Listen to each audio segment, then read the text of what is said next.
we're back. First episode of 2025 Wrestling Podcast. Ricky, got a lot to talk about. Yeah, we do. I forgot how much we had to talk about. Yeah. There's so much. I kind of like this monthly look back thing, at least with our schedules and the way they're lining up currently. Because it's more of a big picture thought, and we don't have to really go match by match ratings, because I kind of like this this vibe we're feeling these days right now. Great. Yeah. Great, yeah. So today we got World's End from AEW and how they finished the year. Yeah. And then how they started the year with New Japan's Wrestle Kingdom and the New Japan, AEW, and I guess CMLL and Stardom crossover show, Wrestle Dynasty.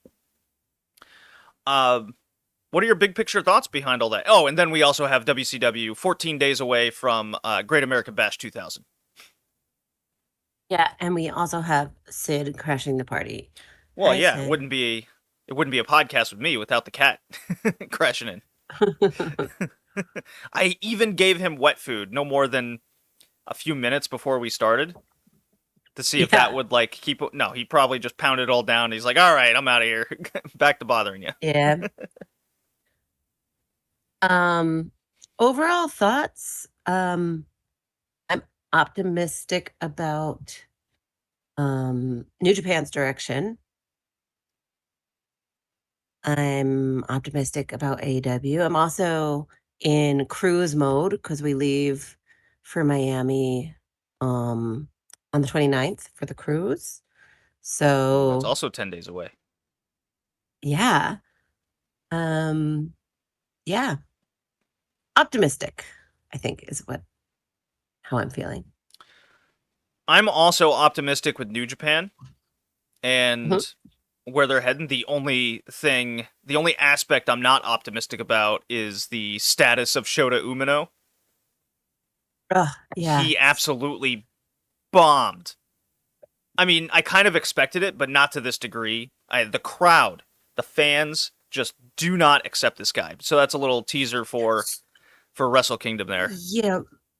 Yeah, we'll have to get into that because I have thoughts too. Yeah, he's kind of a big major topic with New Japan. But how they followed up with Wrestle Dynasty and leading into New Beginning next month, it's the most excited I've been with New Japan since 2022, I guess. Yeah. Is the earliest, because I certainly wasn't into it last year. Yeah. Might even be the most excited since pre-pandemic, honestly. And the tickets are showing for New Japan. So Hiroki Goto has the first challenge at New Beginning in Osaka, I believe. And they sold out. They're opening new seats. They're selling those seats. They're opening up more again. I mean, they keep going. So Hiroki Goto, the fans want to see this guy get some momentum and succeed. And we kind of got glimpses of that over the course of 2024 with the guy, where he had that New Japan Cup run, in which he then lost. And then he was the most exciting guy, at least booking-wise, to follow in the G1. And now he's got this challenge coming out of that Rumble. It's clearly, whether it's intentional or not, they've been booking Hiroki Goto to be the ultimate babyface for this promotion. Yeah. Yeah.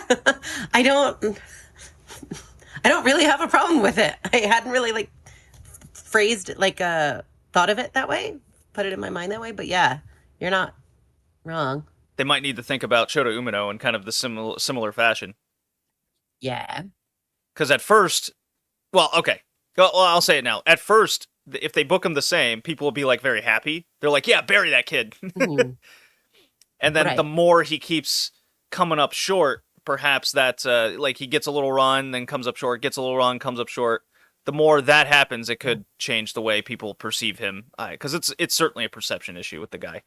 AEW, World's End, I was extremely satisfied with. I thought that was great. I thought it was a phenomenal pay-per-view. Coming out of the C2, leading into the pay-per-view was good. I really liked ordering the pay-per-view on YouTube. That was the best, easiest experience that I had ever had with an AEW. Oh, yeah. It was absolutely flawless. Amazing. I had no issues. I just logged into my YouTube account in Houston, like on my dad's TV, paid it via the phone, and it was on the screen, and no issues all night. That's the first AEW pay-per-view I really had like that flawless of an experience. How much did it cost on YouTube? Full price? Like yeah, it was full price. Yeah. Okay, but just curious because we use a VPN. We use a VPN and buy it in Europe because it's only like $20-$30. That's usually the route I've gone. Actually, that's I did not do Bleacher Report at all because that was terrible. I don't have any DirecTV thing I could do. But I wanted to watch it on the TV with the flawless experience, and I'm like, YouTube's pretty good about this, and it was worth it.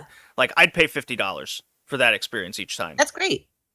I'm glad to know that because we were hesitant to try it, and we knew we'd been successful with Triller in the past, despite its flaws. We've never had any major issues. It's just not a great, user interface and whatever, but mostly it's okay. Bleacher Report is terrible. Yeah, I did not enjoy that. I never had a good experience with that. The experience with... I'm very curious to see what the experience with Max is going to be like when it comes pay-per-view time. And that's quickly approaching. So far on AEW television, I'm one of those few scrubs that always waited a day or two for like some wacky site to pump up AEW Dynamite. Because I bowl in the middle of nowhere on Wednesday, so I can't because you're bowling, Yeah, and I can't stream it from there like I used to. So with Max... I've had a much better experience in watching AEW from that perspective as a fan. Cool. Following Wrestle Dynasty with AEW, I was very optimistic. The only thing I wasn't optimistic after World's End was the program with Edge / now Cope, which is very lame. Let's get into that because I have thoughts on that too, for sure. Sorry, just continuing our talk about streaming and whatever before we veer away. How soon after the simulcast is Dynamite available on Max? It's pretty immediate. To watch on demand. Yeah? Yeah, it's pretty immediate. I mean, by the time I get home from bowling, I can turn it on. And there's no commercials or nothing. I can just fast forward through it.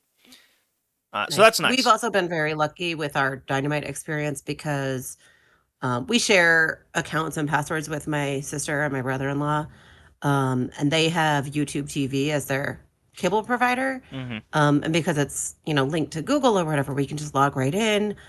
We just use a VPN so we could watch it on the East Coast feed, and easy peasy. But also, it's also available on demand. So we will not be making the switch to Max. We don't have a Max subscription unless the pay-per-view thing happen. We'll see what the pay-per-view experience is. We'll see what the pay-per-view is. And then we might consider. Yeah, is it included with Max or do you got to pay extra with it? We'll see. But I hope it's a seamless experience like what I got with YouTube, because that would be worth $50. And AEW pay-per-views are still very much delivering at a high clip, minus the main event of World's End. But and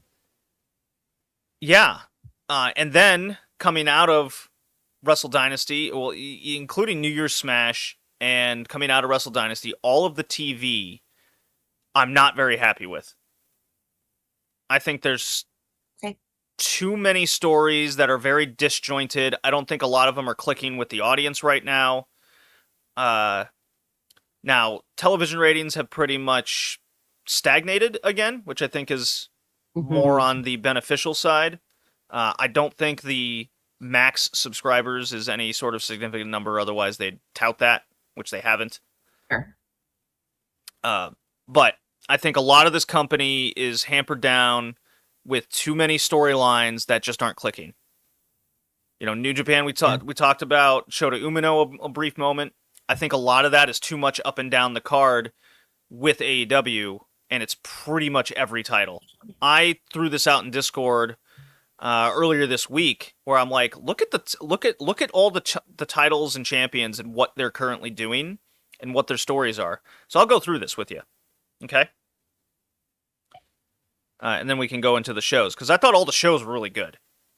Wrestle Kingdom less so, but you get the idea. Okay, well, we'll dive in. Yeah. Okay, so AEW World Champion right off the bat, Moxley, where he's got the title we never see, and he's in the program with a lot of old veterans.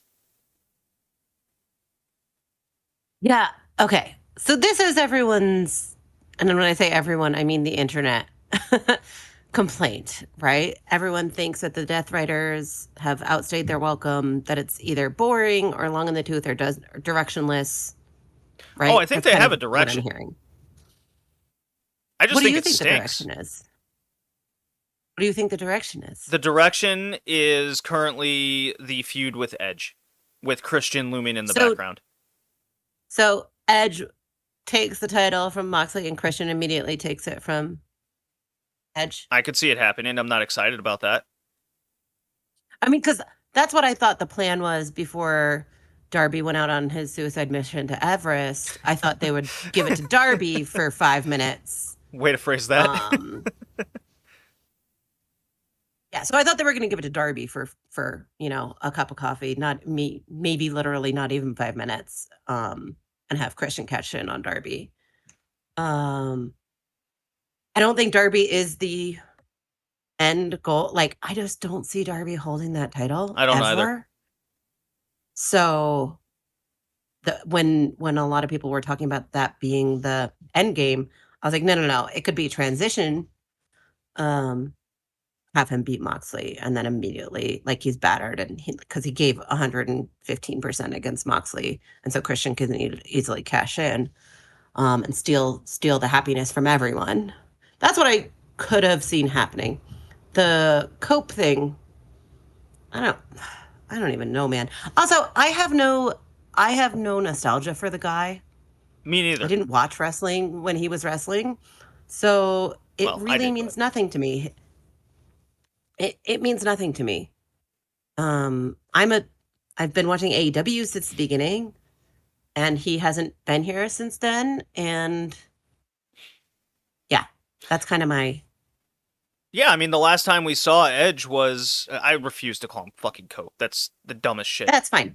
Yeah, that's fine. And you know what? He did endear himself to me with his TNT run, with his Cope. Yeah, that was good. I really enjoyed that.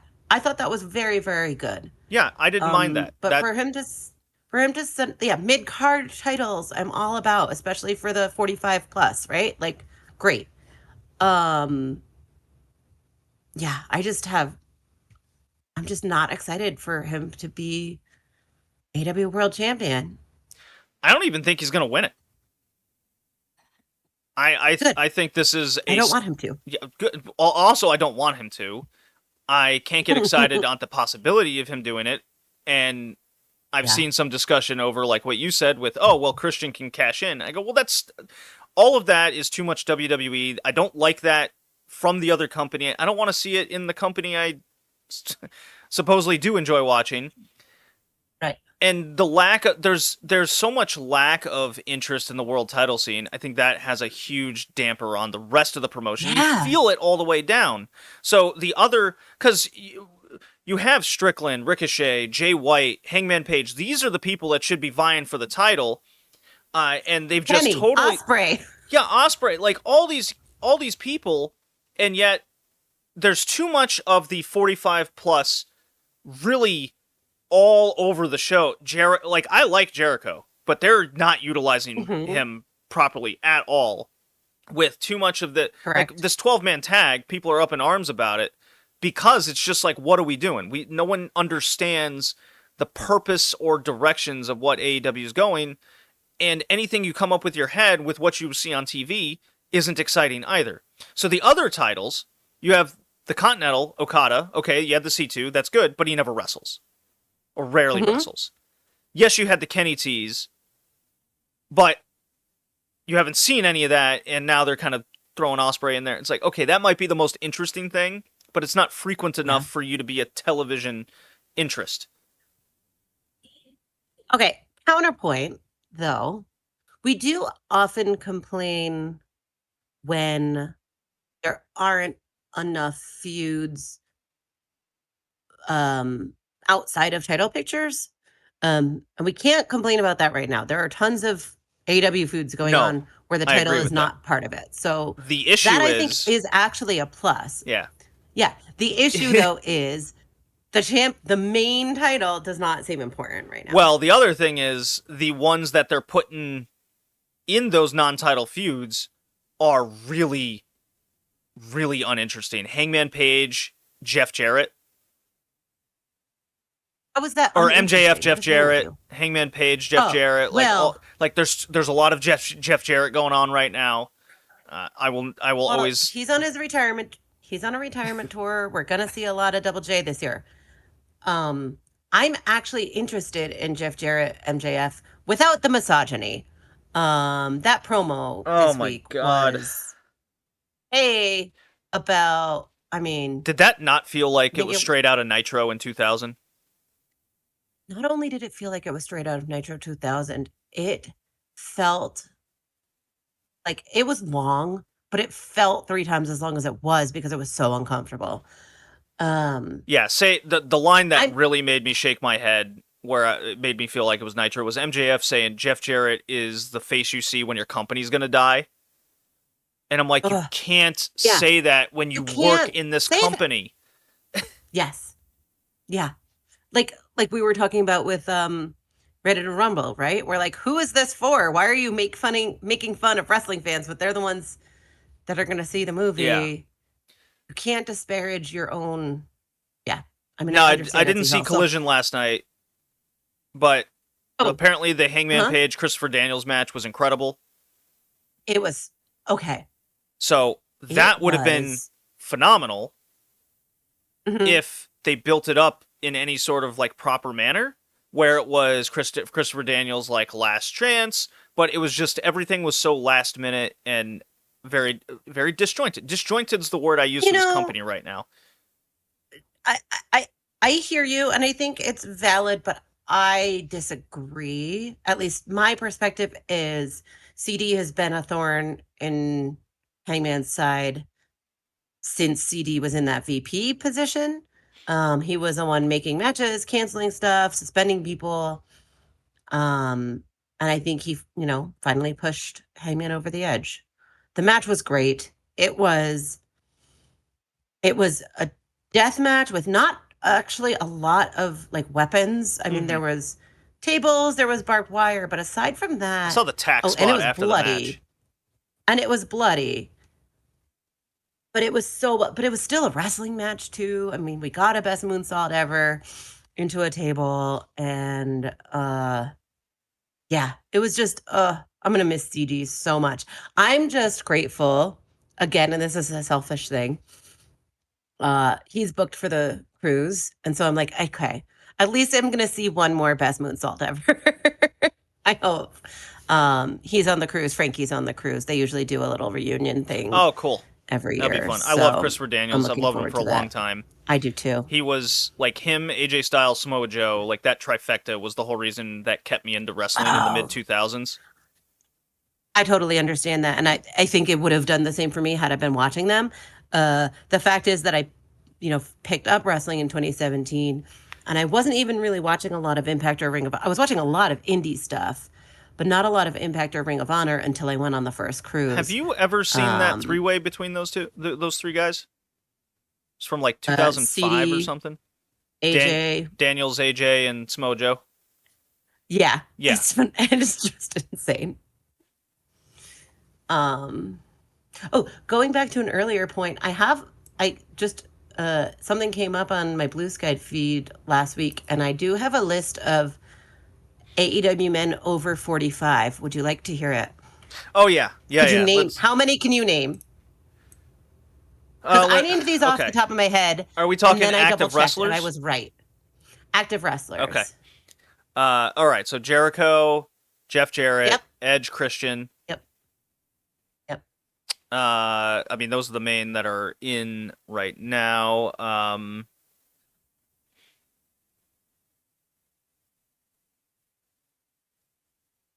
So we also have Shibata. Shibata's over 45. I didn't know that. He's 45. He's 45. Okay. Billy Gunn. Oh, that's right. He is active. Oh my god. MVP is an active wrestler now. I guess. But Shelty B and Lashley are both over Shelton 45. Benjamin. Yeah, those two. Yeah, the Hurt Business is over 45. Archer's over 45 now. What do you know, Kitty? What are you doing? He is, and Luther. Come on, out of there. Cat's trying to go into the microphone. I hope that didn't come across on the audio. I didn't hear it. Okay, good. The last one on the list, by the way, is Luther. So basically, if you're over 45, you have a prominent spot on TV. Yeah, basically. Man, that's rough. Yeah. I mean, all of these guys have something going on right now. Yeah, so that's all of them. Luther, I guess Luther hasn't really been on TV since Tony switched her gimmick, but I mean, he had a big role with her. But he had a huge role in it. And he probably will come back. Up until 6 months ago, yeah. But yeah, Billy Gunn with the whole like Acclaimed and the tag title situation. Ooh. It's very strange. They broke up last night. Oh, they did? Finally, on Collision. Yeah. It was very well executed, too. And with no violence. The Acclaimed and Billy Gunn, or the Acclaimed in general? The Acclaimed well, Max and Bowens split up. Bowens sided with Billy. So they're probably not going to be called the Acclaimed anymore.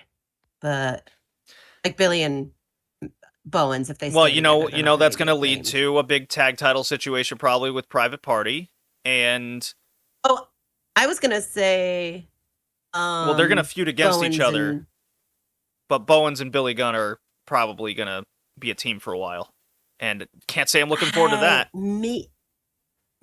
I mean, I think everybody is really looking forward to a Bowens singles run, so I hope they listen. I mean, he'd be perfect for a TNT title spot. Yeah, exactly. Like the TNT title could be utilized a lot better than what they're doing. I don't even know who has it right now. Oh, Daniel Garcia, yeah. Yeah, see, I had that same thought in Discord. I thought Jack Perry was still champion, and then I'm like, wait, no, he lost it, didn't he? Garcia has it. So that's another issue. I was at Full Gear and I forgot. Yeah, so that's another issue. Tag titles are on Private Party. Nothing. Yeah. That's a nothing. We knew it was going to be a nothing. So also on Collision. Was it on Dynamite this week or Collision? Private Party Mark Quinn was pinned by Bobby Lashley. Yeah, they got smoked by the Hurt Business. Or the Hurt Syndicate. I hope that actually leads to a title match and Private Party smokes them and legitimizes their title run. I'm so happy they have those belts. I'm just saying. When I watched the start of that match on Dynamite, I was like, fuck, I forgot how good Private Party are actually as a team. More of this, please. And then, they got smoked. So. It was like how they got smoked leading up to the titles. Yeah. And then there's the international title. Takeshita wrestles everywhere but AEW, it seems.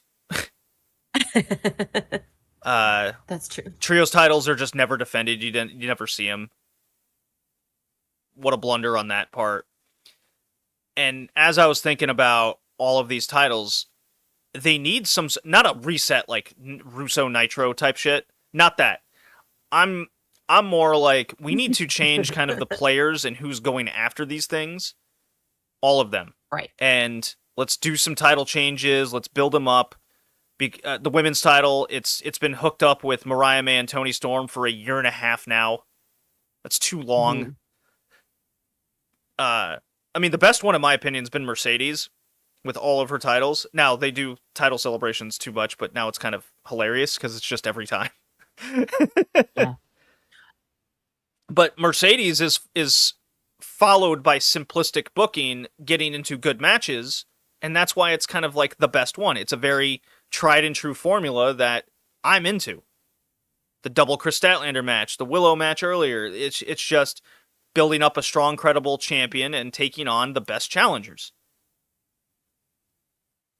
Yeah. We need more of that. Not 3 and 4 ways, and everything's got to be a plunder match or some kind. That's why the C2 came across so well. Yeah. Okay. So that's my issues with AEW. I think we need title resets and we need more simplistic booking back. Yeah. I'm not going to disagree with that. So I'm curious to what your man Jason thinks about like AEW television in general, just from like a third party's perspective. Yeah, so generally he and I are largely on the same page. He is a very trust the process, let it play out. TK hasn't really done us that badly, over the course of 5 years. But we also, he and I both, and when we discussed this, like, AW is not that different than when, I mean, it is, but like, large picture, right? The matches are being booked for one person. TK, if he doesn't like it, he's not going to do it. If he likes it, he's going to do it no matter. Like, he has people in his ear. He has advisors. He has, Chris Hero and Will Washington and whoever else, like, saying, like, continuity wise, storyline wise, this is a good idea. This is a bad idea. But I think in the end, if Tony likes it, he's going to do it. So, and that's just, he's a billionaire who loves wrestling and he likes what he likes. The difference between Tony and Vince McMahon is Tony actually likes wrestling. Well, that is true. I think that's why the pay-per-views are still really good. Yeah, absolutely. But something needs to change with this TV. I mean, I'm never going to not watch unless something like egregious happens. I watch every If we start getting Nitro level shit. I do find myself missing Rampage already. I loved the 1 hour show, man. We didn't watch it live. We watched it Saturday morning. Well, you know what? I have enjoyed Collision much more than Dynamite over the last probably 6-7 months. Weird. I think Collision is crap. Really? Generally, the matches are usually pretty good. I mean, again, match quality is never going to let us down in this company, really. It shouldn't. But yeah, I mean, Dynamite is still the A show, and I don't think Collision is like crap. That's over. You prefer what's shown on Dynamite over Collision? Mm-hmm. I think maybe Collision is just so. I think it sounds counterintuitive, but there's actually like more like talking segments and storyline backstage stuff on Collision, and that drags it for me. Okay, that's fair. Yeah, there's certainly more of that, but I think that's where, like, my opinion on Collision lately is that's where they start trying to make everything make sense.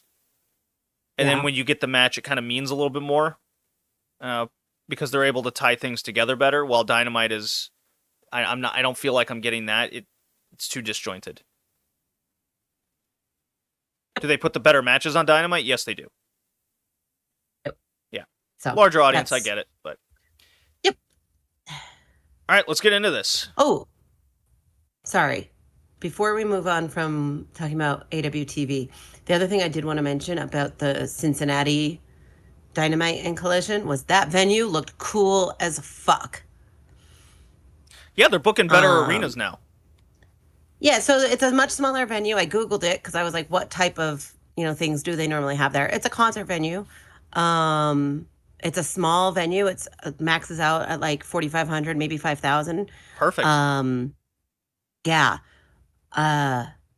So, yeah, and I just thought it had a very unique look. Like, obviously it doesn't look like Hammerstein, but like on the same like thing, we're like, that is very recognizable. If they go back to that place, we'll be like, oh, that was that place in Cincinnati. So it would be really cool if AEW sticks with that, with these smaller venues. And I disagree with anyone who says like it looks small or felt small. I mean, it didn't look like a 10,000 seat arena, but I don't think that affected the quality of the program, the intensity of the audience, or my enjoyment from home. So maybe it is a fair criticism that it looks small, but it didn't affect it for me. No, I think it comes across way better on television. It makes it more fun to watch. Unique. Yeah. I'm tired of watching everything from a basketball arena where everything looks the same. And then I said, fuck it. I said, so when they come to Denver, we have like this venue called the Mission Ballroom, which is pretty new. And I was like, oh, it's probably about the same size. Like, that would be neat. And then I was like, no. Throw Mission Ballroom out the door. Run Red Rocks. Fuck it. Red Rocks. It would be hard. But if anybody could do it, it would be AEW. Yeah. If they wanted to do it, they would figure out a way. They figured out a way to put a wrestling ring on a cruise ship. They could figure out a way to do a TV show from Red Rocks. Yeah, I kind of want them to do the cruise ship thing again, because that was a lot of like early AEW stuff, was a lot of these college and unique venues, which I think they should do a lot more of. So speaking of the cruise and doing episodes, I did look at... So the cruise leaves on a Friday and returns on a... Cat. So the cruise leaves on a Friday. That was bad. Yeah, I saw it. That was pretty good. Way to go, Sid. So the cruise leaves on a Friday. I'm not cracking up or anything, am I? No, you're fine. Okay, good. But they're filming Collision on the same night as Dynamite that week. So Dynamite and Collision, they're filming from Huntsville, Alabama on January 29th. And then they don't have another live show until Wednesday, February 5th. And I'm assuming, so I was excited when I saw that they were filming Collision on the 29th, because I was like, that opens up a lot more wrestlers to appear on the cruise. Which, I mean, if you look at the cruise lineup of AEW wrestlers, it is probably the most stacked lineup we've had since the year that they did the Dynamite on board. But also, Tony Khan has said at least twice, and I have video evidence of one of them, that the matches that happen on the cruise are canon, and once AEW has a streaming home, they will be made available for viewing. Okay. So I'm hoping as Max increases their AEW library, that we do get those cruise matches. I can't get this cat off my arm. He thinks you're playing. Oh, you are playing. He wants to play bad. I mean, you are playing. It's pretty adorable, I'm not gonna lie. You were gonna crack. I saw you laughing. I was. I had to switch from looking at you to looking at myself, so I didn't crack looking at you playing with the cat, because I was gonna lose my train of thought completely. All right, you let go of my arm finally. Okay. Oh boy. Okay, so let's get into World's End real quick here. The matches. Will Ospreay call Fletcher? 5 stars by the Big Dave Meltzer. 8.91 on Cage Match. This was fucking awesome. It was a bloodbath. I also watched this with a bunch of children, because I was at my dad's place. Oh? Yeah. Okay. None of them are over 10 years old. 10 is the oldest. Okay. Well, none of them are over 11, I guess would be the way to put that. Okay. There's a 10, a 9, and like a 4-year-old. Okay. And they thought this show was like the coolest thing up until the main event. The main event bored them to tears, in which 2 of them left and fell asleep. Yeah, that sounds about right for this show. I'm not going to disagree with the children on that one. So Will Ospreay is he the first person to have 2 5-star matches on one show? No, Akira Hokuto and a number of other... I forget who was in that tag match with her. I think it was Hokuto, Toyota, Kyoko Inoue, and... damn. Well, still, it's a very small group of folks. Oh, yeah. I can't think of another night other than that one where that's happened. So that's cool. Oh, speaking of setting records and being the first person to do something, although Osprey I found out is not. The other night, shit. Now I forget what team it was, but a goaltender the other night became the first goaltender in the history of the NHL to score an assist and a goal in the same game. Yeah, the Pittsburgh Penguins AHL goalie that called up because Jari got, I think he got placed on waivers. Yeah. That dude I just thought that was so neat. Jari stinks.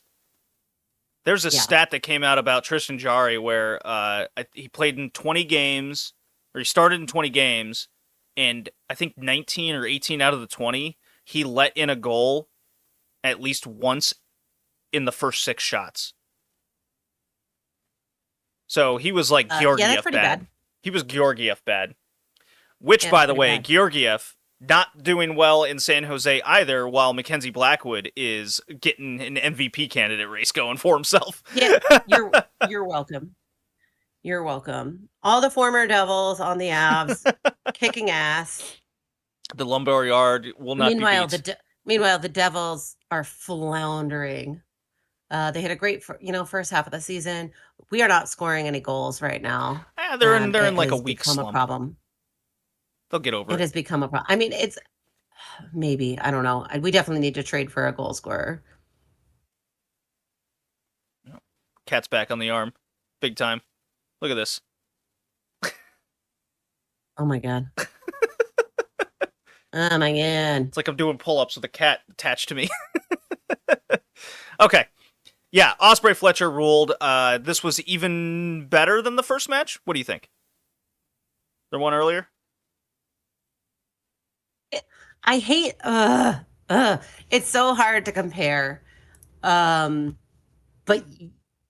yes.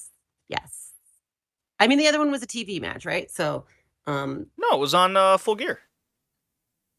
Where Fletcher beat him. Well, then they had they also had the seats the earlier C2 match. I think, right?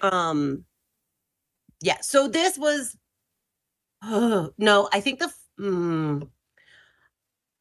I liked this better than the TV match, but I like the Full Gear match better than the World's End. No, they were in opposite leagues. So there was the it was just a TV match. It wasn't a C2 match. Let's see. It happened. I can't tell you when. Fletcher defeats Osprey Full Gear, and then they did not have. They did not have a TV match in between. I mean, they had a TV match earlier in the year. Yeah, before that. Yeah. Okay. Yeah. So, yes. So the World's End match was better than the TV match. I like the Full Gear match, I think, better than the World's End match. But all right. I was also at Full Gear.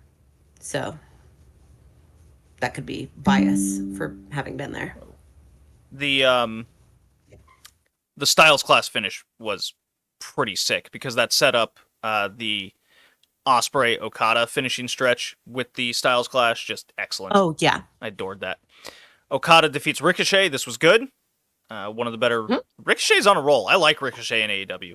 He's doing super well. Me too. Hell yeah. I thought he was tailor-made for this company, and he's turning to prove it right, and he's even got that little heel shtick thing going on now pretty well with Swerve Strickland. Loved it. Now, I could have maybe done without the toilet paper thing, but okay. I think maybe they could have come up with a different idea than the toilet paper, but I understood the point. So I love it. Very mute case. Mariah May Thunder Rosa I thought was pretty lame, especially following the previous 2 matches and what they were doing. Oh, yeah. It was fine. Yeah, this didn't do much for me. Mariah May, I think she needs a reset. I think she needs to lose this title sooner rather than later and come up with something else. Maybe get some... I think she needs someone with her that she can work with and work off. She was so good on commentary during the women's Casino Gauntlet match. She really, really not only was a great talker, and And yeah, I mean, it would have been better if Nigel was there because she was trying to play with Taz and Taz was like, ah. Yeah. But it was pretty good anyway. But like she had a line like Megan Bain came out and she's like, oh, what she does eats she eat babies. for breakfast? Yeah. Babies? No, I really like Mariah May. I think her getting this push the way she has, I think it was too soon for her with her experience. Yeah. I think it would have been better if she would have won the title. They do the little Tony Storm reset, and then she loses it sooner. But that's hindsight talking. Yeah, I think with Mariah May, get her with Camille or somebody, and they can. Well, no, maybe that's not the best idea, but the point stands. I think she needs someone to work with and work off of. Yeah. MJF, Adam Cole. This sucked ass. I hated this. I hate everything that's about the MJF Adam Cole storyline. Adam Cole has been a bust in AEW so far in his entire run, injury or not. And MJF his ideas are really losing me. And going from this shitty Adam Cole storyline that I've hated pretty much the whole time, moving on to Jeff Jarrett, MJF is losing me, man. The best part about the MJF Adam Cole match is like literally we can just stop talking about it like right now. Like I don't think it's over. Nope, let's stop. Let's move on. We don't have to talk about it anymore. Takeshita Hobbs, this ruled. I really enjoyed this. Oh, phenomenal stuff. Hobbs is really, really putting in the work. Let me ask you this. We'll include Wrestle Kingdom and Wrestle Dynasty with Takeshita's 3 matches. Mm-hmm. Hobbs, Shingo, and Ishii. Give me your 1, 2, 3 in order of which ones you like. Shingo number 1, Hobbs number 2, Ishii number 3. Wow, I'm turning it upside down. I liked Ishii the most, Hobbs second, and I think the Shingo match was third. I'm also just Shingo's my guy, so I mean it's just personal bias, personal preference. Okay. That's why we do this. Mercedes and Statlander do it again. 4.5 stars in the Observer because Mercedes will never get a 5-star match. She's a woman and rated by Dave Meltzer. That match was phenomenal. Was it better than the Full Gear match? Did you like it more? Yes.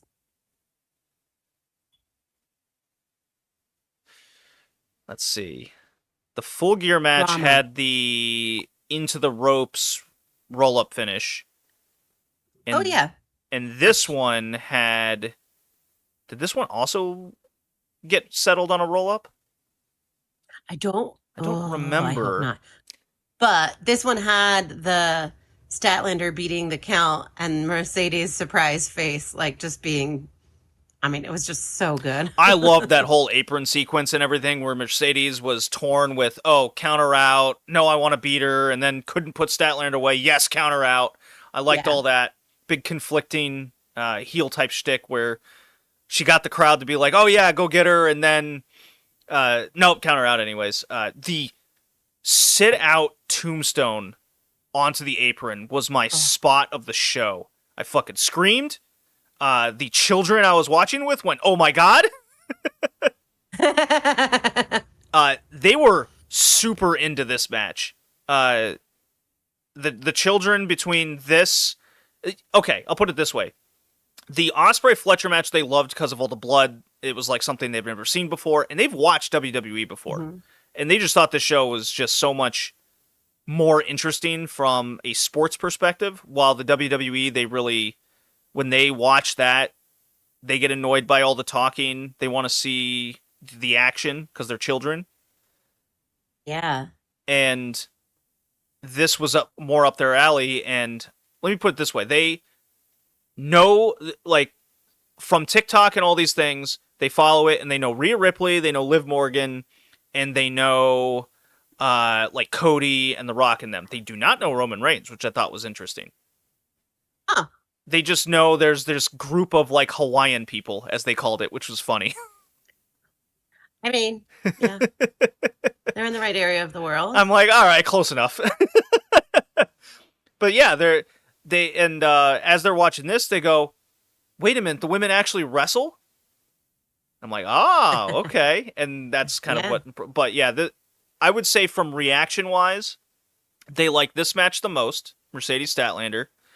Osprey Fletcher was their like bigger match, and then they really appreciated Okada Osprey from what they were seeing on the screen. That was kind of the 1, 2, 3, and I don't disagree. I like that a lot as well. Those are my top 3. Yeah, I think that's right. The Mercedes stat match finished with Statlander going for Saturday Night Fever. Mercedes escaping and applying an ankle lock. Statlander rolls out. Mercedes ties her up in a cradle and pinned her. Okay, so back-to-back cradle finishes with Statlander.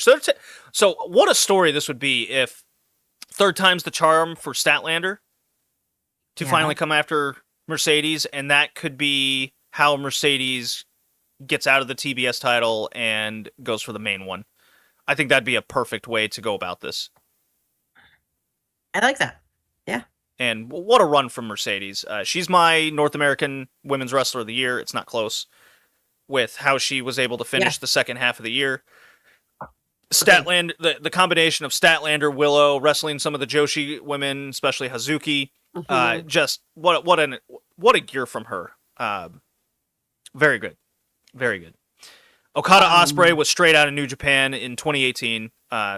Fuck yeah. That's what I got to say about this. It got 5.25 stars from Meltzer, 9.37. Cage matches, match of the show. Yeah, it's hard to disagree. It's hard to argue. It's Okada Osprey. Like, you're not. Well, the thing is, like, unless you're a fucking moron, you're not going to be mad about this. Well, the thing is, they've had their last few times they met each other was kind of underwhelming. I mean, they were still 3 3/4, 4-star type stuff. Well, but not this good. Was their last match, or one of their last matches, was when Osprey beat Okada in the G1 in under 20 minutes. Well, there's that one, but they wrestled at Battle in the Valley. Oh. Yeah. Okay. I'd have to go back to that because I don't remember that one. Yeah. And then we had the Schmoz main event. Moxley retains. Okay, let's. Okay. I don't remember what time this match started, but I remember saying to Jason, but no, I don't think it was that late. Because I remember saying to Jason, okay, this match better get 45 minutes. And it went 15. Yeah, it was also short. It was just very, not satisfying. No, there was so much more that they could have done here. And it was just not good. Yeah. It was just not good. I don't really have anything else to say about it. It was just not good. It's just not worth going into. Anticlimactic, not worth the time, whatever. Yeah. Christian up in the rafters pointing at his little case and clipboard or whatever the fuck. I'm like, ugh. And then Copeland coming out at the end. I go, that did not do well either. That kind of got no reaction. I'm like, This is like the feeling and vibes that just isn't clicking with the audience. Yeah, I think they just should have swapped I understand, and I probably would have complained either way, because I do usually feel like the world title should be the featured match, the main event. But in this case, when you have a returning Kenny Omega after Okada Osprey, which is going to be a 5-star match, I feel like they should have just flip-flopped these. Yeah. Kenny Omega returning was Kenny Omega returning to me was a much bigger deal than Edge returning. Like I said, I have no nostalgia for the guy. He wasn't gone as long. And I'm not excited about Edge versus Mox. I'm way more excited about Kenny versus Osprey and Okada. Yeah. Yeah, you know what? Stardom, to the end of the 5-star, they always have the 5-star as the 5-star final as the main event. And the last couple times they put the main title in the semifinal spot. Yeah, that's what I'm saying. And it has really worked the last couple of years. Which is So the Omega return was kind of funny because the children reacted because they heard the music, and they Yeah. they looked at me and go, "You have that song on your phone," because that's my ringtone. I go, "That's him." They're like, "Oh," so they got all excited because they had a reference. Because Yeah. otherwise they just wouldn't have known Sorry, what the big deal is. I just remembered that today, and I'm just checking. Sorry, I have my phone out because I'm checking to see what time it starts. I know you've heard me talk about, and I don't know if you've ever tuned in for Evil Uno's Mystery Wrestling. There's a show today. It's free. It's live on Twitch. I don't know what time it's starting. But yeah, definitely watch that today. There's a tournament, an 8-man tournament, and Michael Oku's in it. So, Ooh, maybe I'll check that out. I'm excited for that. It's not a tournament. It's a. Is it a tournament? Oh, they are calling it a tournament. Yeah. Interesting. So the 8 men in the tournament are Psycho Mike, who is a Mystery Wrestling mainstay. He's incredible heel, just phenomenal. He's great in ring, but he's so funny. Cecil Nix, another Mystery Wrestling mainstay. We have Scott Garland, formerly known as Scotty Too Hottie. Oh. Stu Grayson. Stu Grayson, a person named Bucks Belmar, who I'm not familiar with. I don't know if I should know them from Mystery Wrestling or not. I'd have to go back. Michael Oku, London Lightning, who another Mystery Wrestling, Canadian wrestling mainstay.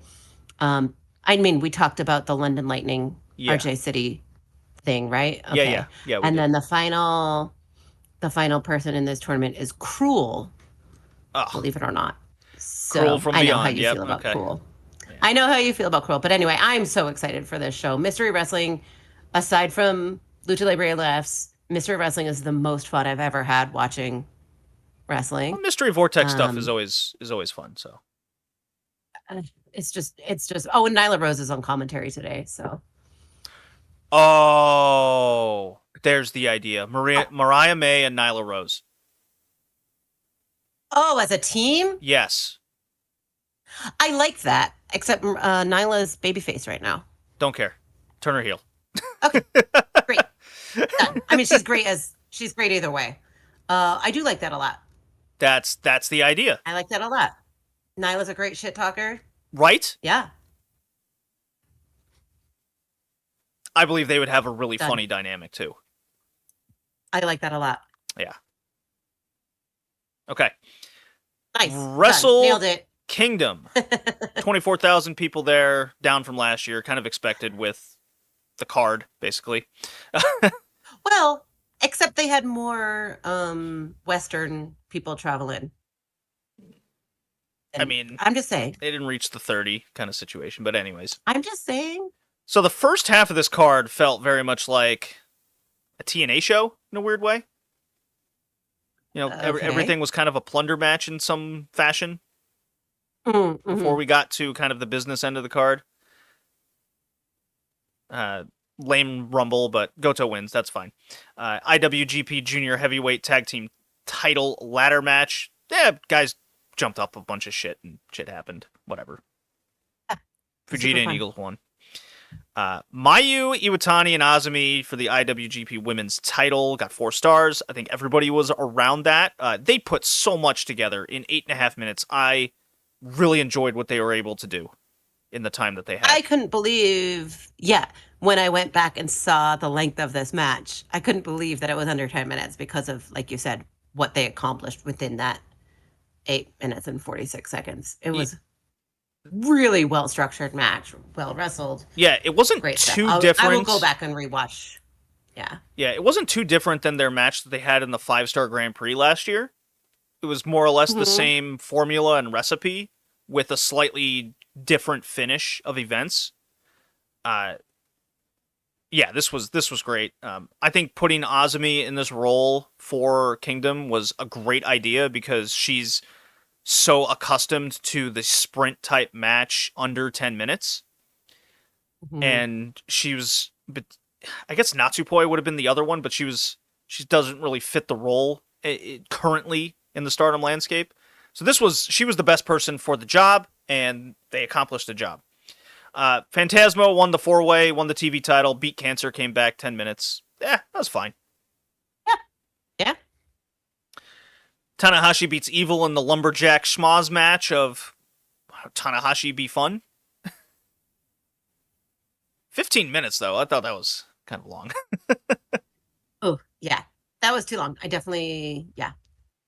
Yeah, if this was like higher up on the card, a la, Pandemic New Japan with Evil, I would have hated this, but it just got so ridiculous with all the stipulations of I'll retire or cut your hair and all these things. Oh, yeah. So I don't even know where the haircut came from. I never heard anyone say it until people online started saying it. And then he didn't cut his hair. So I'm like, I don't even know where the haircut stipulation came from. Yeah, I don't know. It just got so ridiculous, the amount of stipulations. You just couldn't help but laugh and have fun. Yeah. Yeah. Takeshita Shingo, we kind of touched on.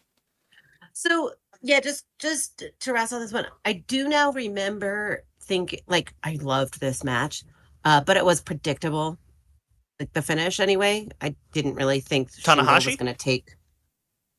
Oh, Shingo. Okay. Yeah, no, I didn't think Takeshita was going to lose. No way. Right. So maybe that does detract, like, could have detracted from the match for some viewers. It might have detracted from the match for me. I don't really remember now.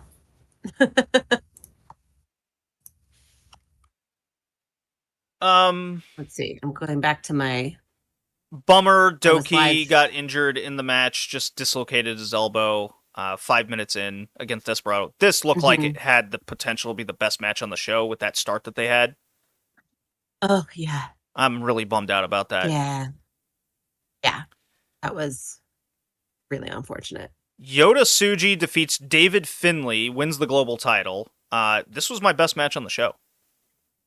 This was the best, not only the best match on the show, but really, really solidified David Finlay's place. I mean, we were already talking about going into Wrestle Kingdom, that he had come around and, really made himself into the guy, but I think this clinched it for him.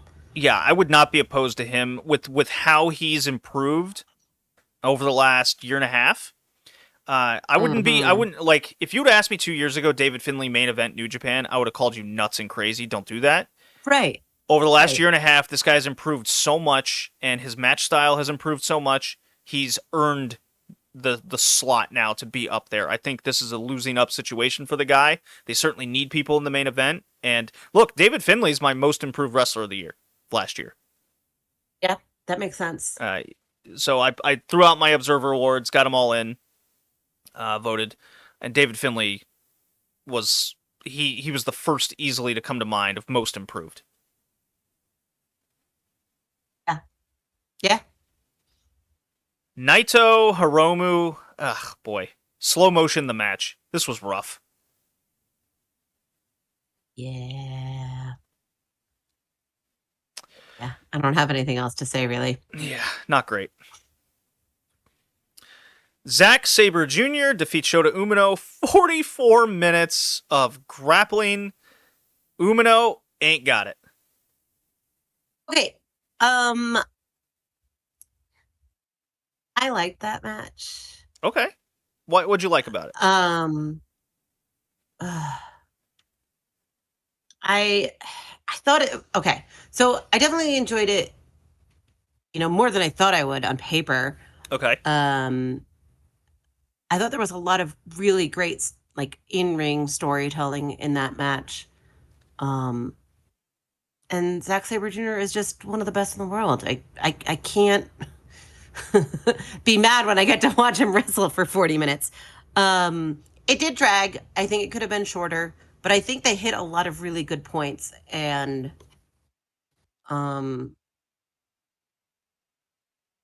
yeah. I think, okay, so Shooter's character, right? Like, he's trying to be like a 90s baby face, when everyone in 2025 is like this like tweener badass, I'm not a good guy, I'm not a bad guy, I'm just a winning guy. And also like part of his character, I think, is people telling him who he is and who he isn't. And he's, has all of these competing things. And so I think just this match, this Wrestle Kingdom match showed he can do his own thing. He just needs to regularly channel his own thing and not play into what he's being told or who other people think he is. I see what you're saying. I don't disagree with a lot of that, to be honest. Where it lacks for me and Umino in watching his matches, I'll give you an example. In this match, at around the 30-minute mark, is when he started leaning a little bit more heel and nasty. And that's where the match was interesting. So it just kind of affirmed, and that's when the crowd started actually reacting and not blowing this guy off. Because he does not have any crowd support. And to me, that's a failure of a wrestler at that point. And what you're doing, you have to pivot. And New Japan has to pivot with this guy. Agreed. So when I'm watching it at the 30-minute mark and he's starting to lean a little bit more with an edge, I go, that just convinced me. I go, yeah, you need to turn this guy heel in some way, get him an edge. Well, if he's connected to the Death, they got to pick, and he's connected to the Death Riders. Just make him that badass kind of brawling guy. That could work. I don't think it necessarily needs to be a hard heel turn. Again, he just needs to use his edge. I mean, because Zack Sabre Jr. isn't really a heel. Who else? Like Kenny, Ospreay, like they're baby faces, but they're edgy and they'll do what it takes to win, right? Like, so I feel like in this era, there are just fewer like hard line in the sand babyface heel. He just needs to, use that edge, capitalize on it, and stop thinking of himself as good guy, full stop. Yeah, this like lame motorcycle guy coming out with like, I really get the feeling and his presentation, they're trying to do everything they can to make him this pure babyface, Tanahashi-esque, and he just doesn't have that connection with the audience to do that. So you have to do something else. He has to do something else. Because otherwise we get matches like this where you're bored at least half the time. Fair. Wrestle Dynasty, 16,000, much less, also expected. Probably could have built it up a little better, but the Kenny Omega Gabe Kidd match was out of this world. They really delivered on it. Yeah. I mean, we didn't even know, right, what to get. What is Kenny going to be like after so long out? Right, I mean, there was a lot of questions. But you still don't know. Match of the year contender. I mean, obviously it's early, but no. When people throw out match of the year contender, this is a true contender. A contender is, does this make your top 10? Full stop. If it doesn't, then it's not a contender. Right. This is in the top 10. This is a contender. This is the leading contender because it's in your top 2, top 3, right? No matter what you're looking for. This match fucking ruled. This is what we want to see out of AEW. This is what we want to see out of New Japan. This was like Kenny Omega just gets it when it comes to presentation, what it takes to be in the ring. Gabriel Kidd was right there with him. He didn't back off. He played up the I'm Team New Japan edgy boy gimmick super well. Everything about this, and it went 32 minutes, so it was far from short. Yeah. Okay? Man, yeah. I mean, and they said they were going to kill each other, and they definitely delivered, so... I mean... The bleeding, the Kenny in how he puts together matches is almost like a magician's sleight of hand trick. where there's always at some point in the match you think Kenny's going to turn left, but he actually goes right, and that's when you just go, oh my God, what happened? And the key moment in this one was when he was on the outside, and he picks up Gabriel Kidd, and he looks like he's going to like powerbomb him into the apron, and then he just turns around, throws him with the guardrail, and throws him into a table that was 2 feet away, or two spaces away. Yep. And that's when you just go, holy shit. And then we got the flipping senton spot with the raised ramp, and I was scared. I thought we were looking at Sting Rick Rude Part 2 moment, because that similar spot and raised platform is how Rick Rude kind of blew out his back and ended his career. Oh, I didn't know that. Yeah. But yeah.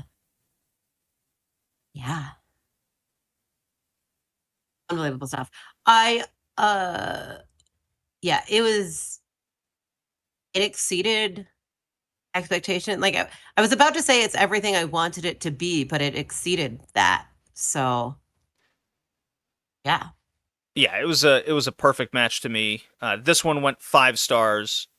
The Ospreay Omega Okada match, that was very close to 5 for me.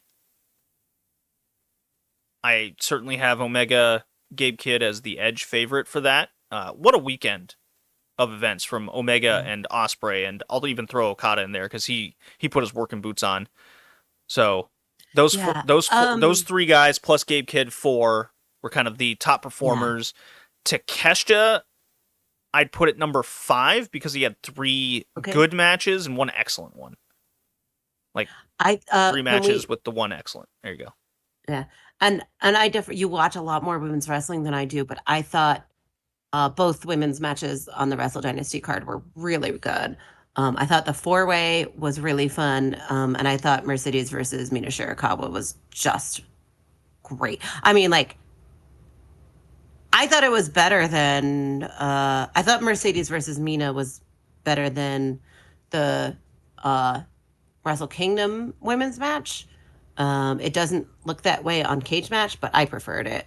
Maybe because it had like a little more of a Western style, and it's more of what I'm used to in my wrestling. But I really Mayu love Azumi has a 7.85, and Mercedes Mina has a 7.74. So they're pretty much even, and that's what I had it at. Yeah. I had them even as well. There were 2 different styles, but they accomplished the same goal. That's what I'm saying. Yeah.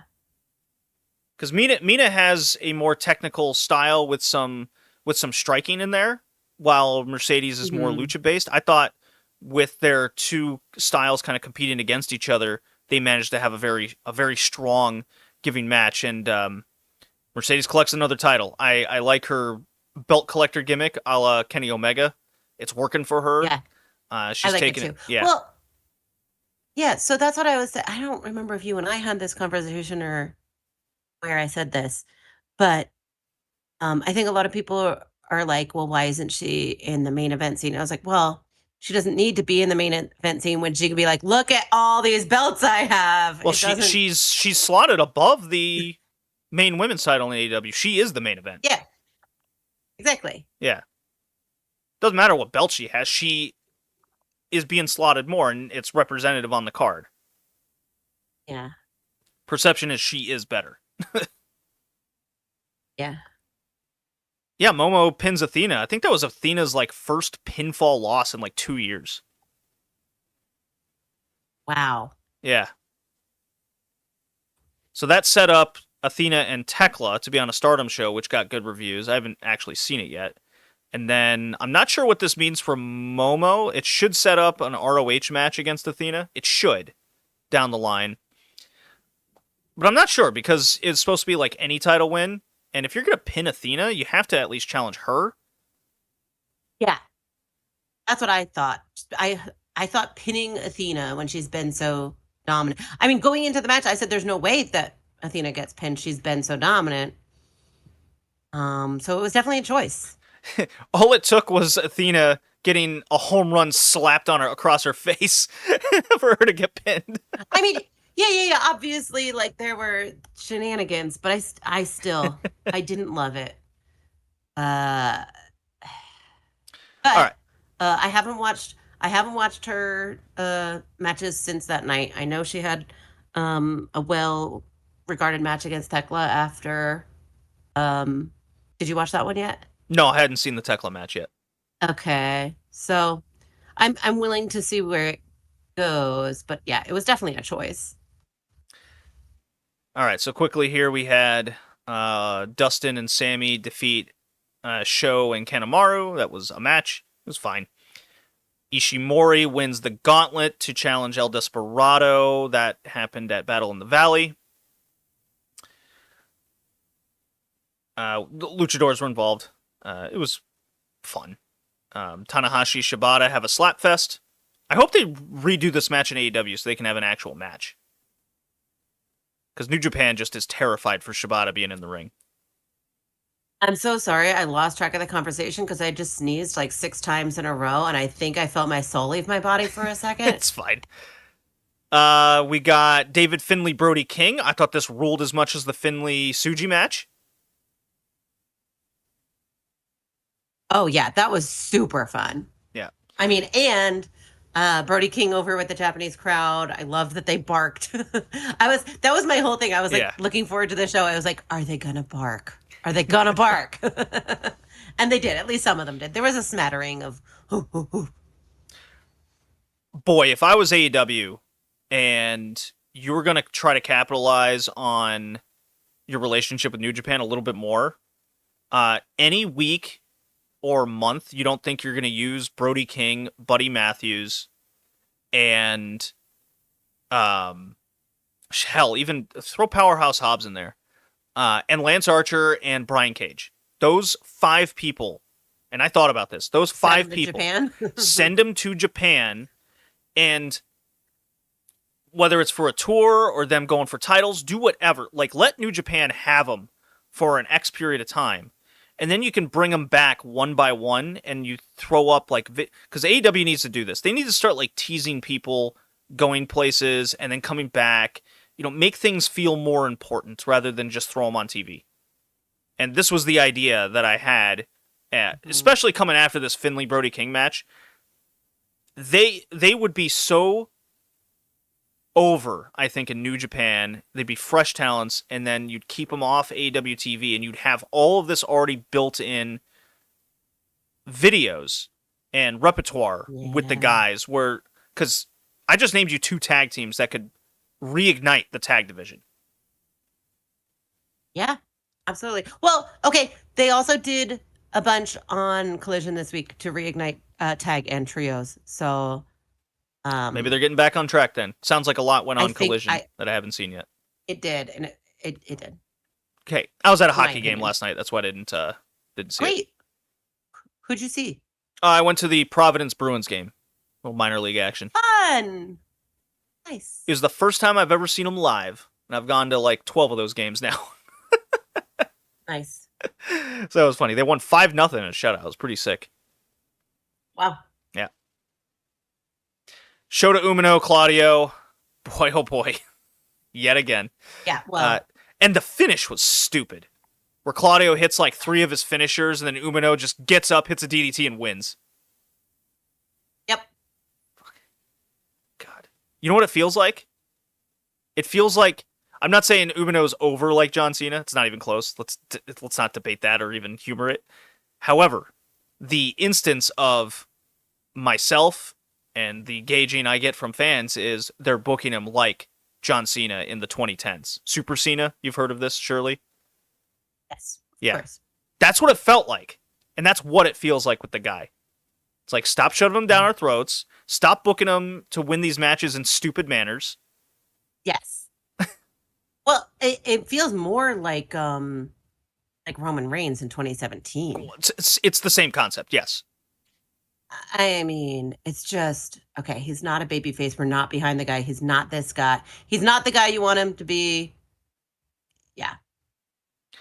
Oh, the Mystery Wrestling show starts at 5 p.m. Eastern, by the way. So we have plenty of time to continue chatting. Okay. Takeshita Ishii, look, ruled, upper end G1 type match. Fucking awesome. I loved it. Young Bucks, LIJ, United Empire, 3-way. Young Bucks win. We need this Young Bucks in AEW immediately. I've missed this. Oh my God.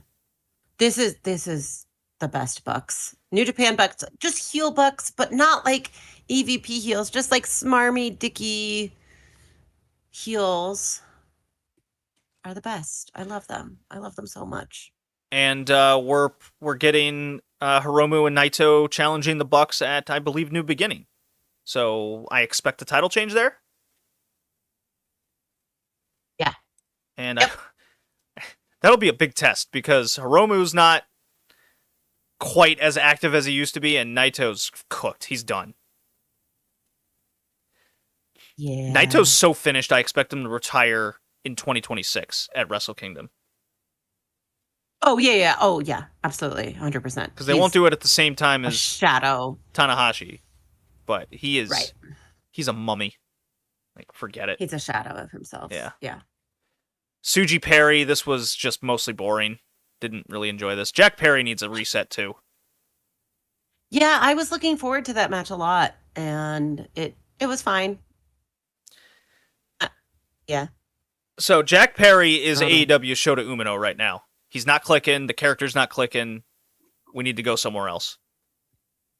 Yeah, he had his moments in the scapegoat thing, and I was sure that when the Bucks left, took a break from AEW, that Jack was gonna join up with the Death Riders, and yet that hasn't happened. So I don't know what they're doing. Yeah, I'm not sure. And then Zack and Ricochet, 21 minutes. I thought they highly delivered. They realized, oh shit, we got to do something a little bit better than Omega Kid, or at least try to get to that level. And Ricochet coming out, swinging and flipping, got us on track, and they never looked back from there. This was phenomenal stuff. I loved what Ricochet and Zack were able to do together, because on paper you look at that and you go, high flyer versus ground technical guy, how is that going to work out? Silly me for questioning how that was going to turn out.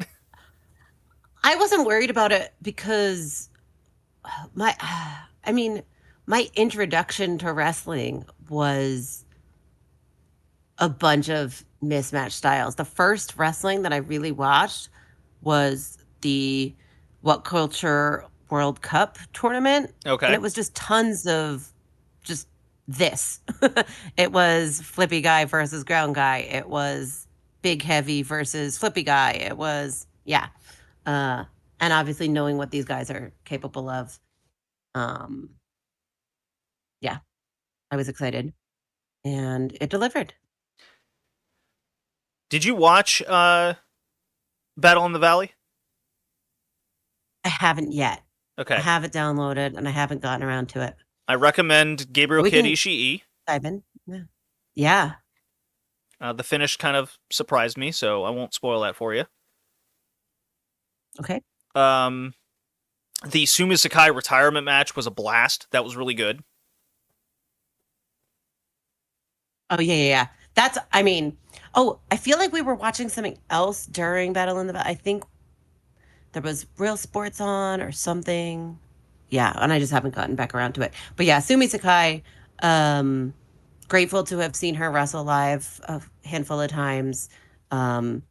She's just incredible and important to the business, a great trainer from what I hear. And she was very good in her support role.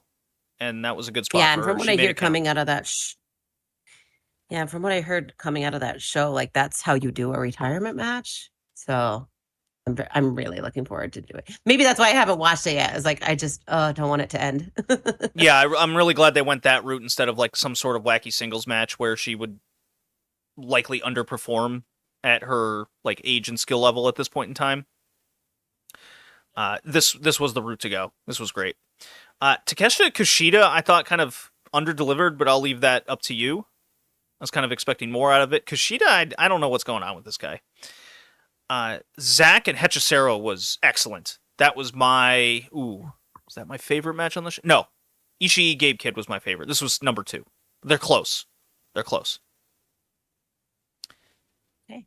And then Desperado Ishimori was actually the main event, which kind of baffled me. That was fine, I guess. I wasn't into that.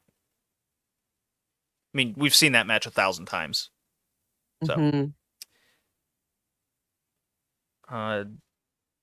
do you think Zach should lose to Goto next month?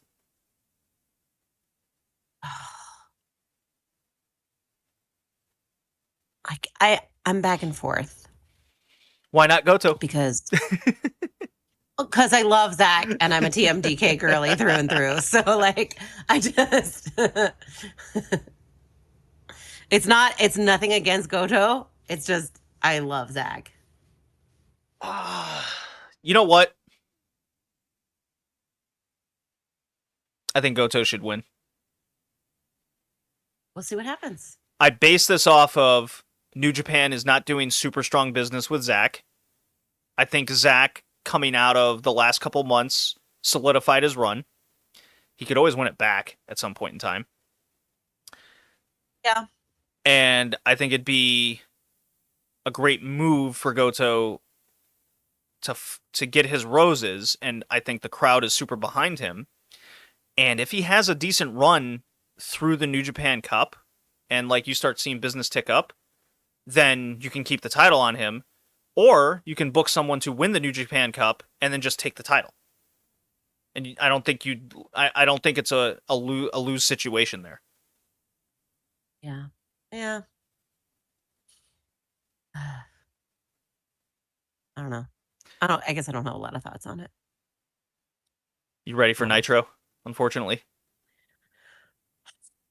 fine. The world's shortest Nitro review. I hope so. Okay, so we're an hour and like 20 minutes, 21 minutes into this thing. Nitro from just southwest of Salt Lake City, Utah, kind of where I was born, West Valley. We got a terrible show. Oh, terrible show. How many times did they mention, though, that Donny Osmond was in the crowd? Oh, my God. We are Mormon. Jesus. Ridiculous shit. So basically what happens on the show is a lot of junk. But the crux of it was Kevin Nash won the title on Thunder because just a billion things happen on every single show, and it's impossible to keep track of. So you're like, all right, I guess Kevin Nash is champion.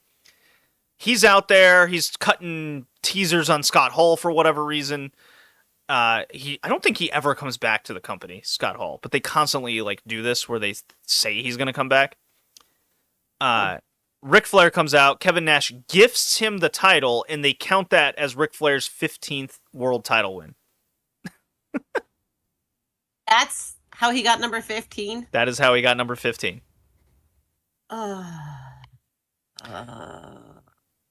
So Jeff Jarrett, Russo, Bischoff, and company, who have R&B security. That's a big thing on the show now. Oh my God. Russo and Bischoff security. They book Jeff Jarrett versus Ric Flair for the world title in the main event, with later announced special guest referee David Flair, who's all over this fucking show. Let's see, lumberjack match. Lieutenant Loco defeats Disco Inferno. 2 minutes. Who cares? We got an ambulance match of not Booker T.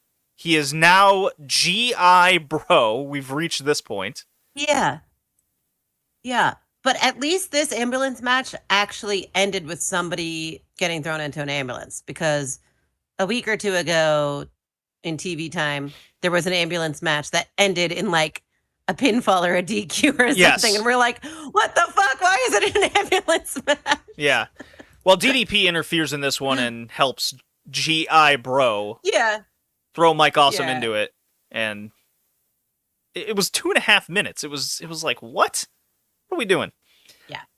Well, DDP's storyline is Kimberly and him are getting divorced, and she packed up all his stuff and threw him on the lawn, and then she has police like protecting her with a restraining order. Yeah. Very like not interesting bullshit. So whenever people complain about AEW and I throw on a Nitro, it's just a good reminder that AEW maybe isn't that bad. Yeah, it could be a lot worse. It could be WCW. Kevin Nash. I know it's funny. Yeah. Yeah. I was just going to say the like parallels sometimes are really funny just because of where we are in WCW and all of the Jeff Jarrett that's going on in AEW. But like, oh my God, it could be so much worse. Yeah, Jeff Jarrett could be champion. Kevin Nash has a handicap match against Rick Steiner and Tank Abbott in a no contest. So they've been not teasing Goldberg, but showing a monster truck of Goldberg over the last couple weeks. And I shit you not, this guy's been out for months because he tore up his arm punching that window, which was stupid. And he almost died. He almost bled to death.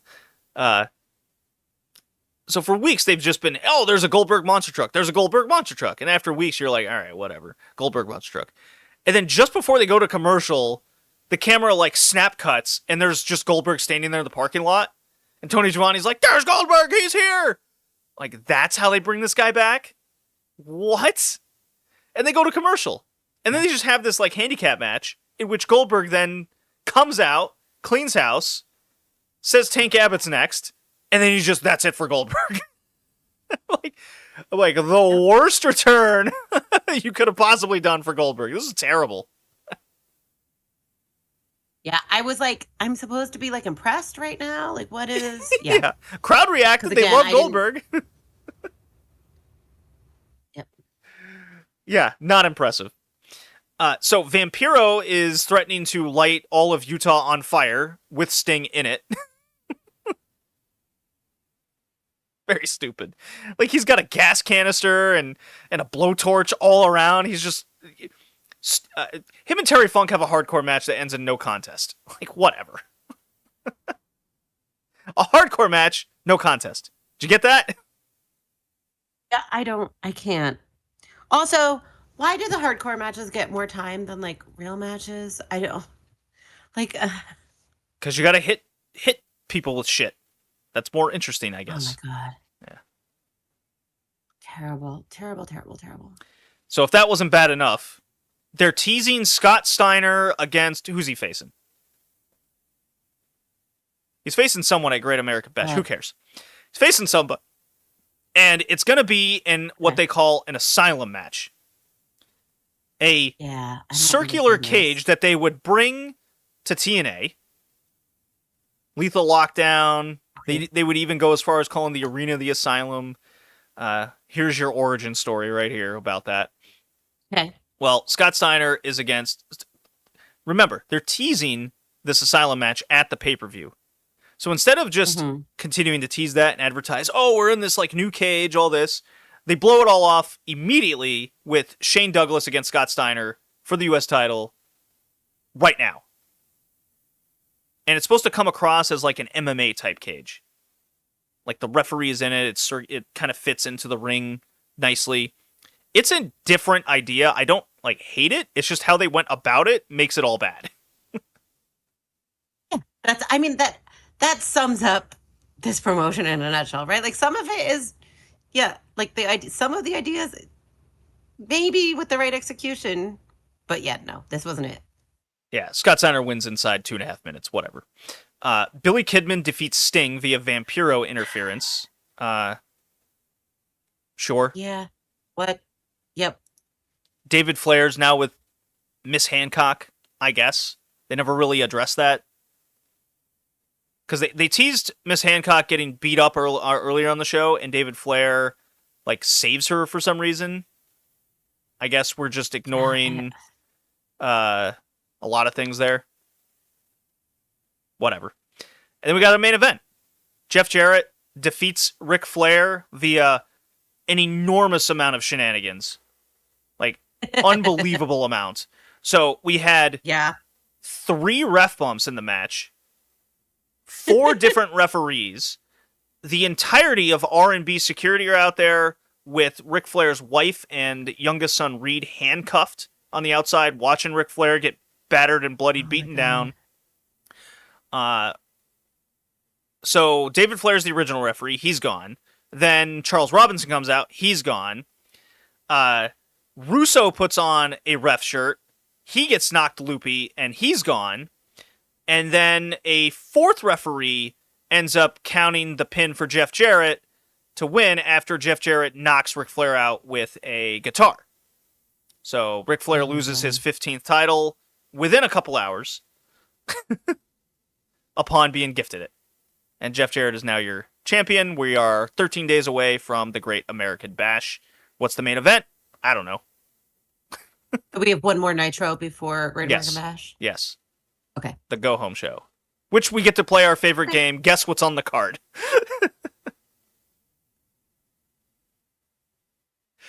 Yeah. Great. We can do that next week. Yeah. Awful show. Just really bad. Just terrible.